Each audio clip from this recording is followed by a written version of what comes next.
on top of that, the great self-sacrifice when you see someone come to him when his father died. Imagine when your father's died and someone comes up to you from Syria. He sees you. He says, what's your name? He says, Hussein. Son of who? He says, son of Ali ibn Abi Talib. He said, may Allah curse you and curse your father Ali. If someone talked like that to you, how would you reply back to him? May Allah curse you and your father. The guy's name was Asam ibn Mustalaq. Imam said, is the wind of this area hurting you? Or maybe you've had a disagreement with your wife. Is there a shelter for you to stay in?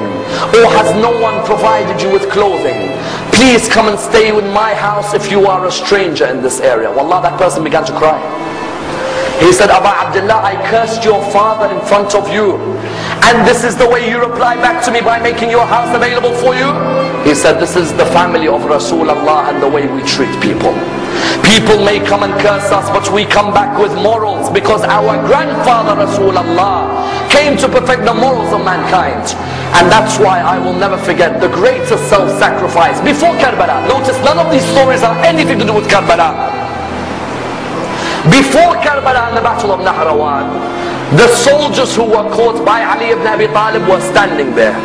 One of the soldiers, you all know him very well. He was fighting Ali ibn Abi Talib on that day.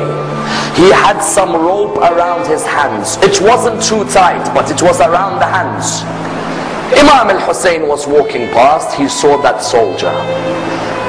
And the soldier looked at him and said, Hussein, I beg you, please remove this rope from around my hand, because the rope is causing nervousness in me. Remove it.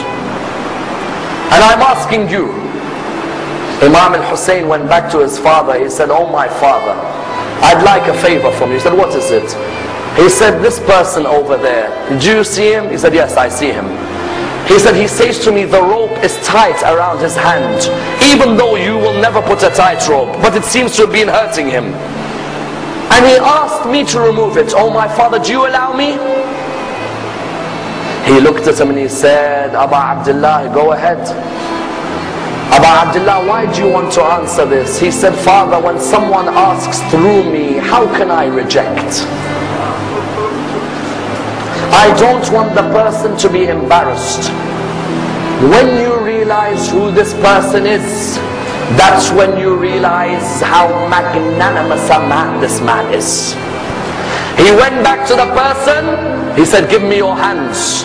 And he removed the ropes from the hands of Shimr bin Diljawshan.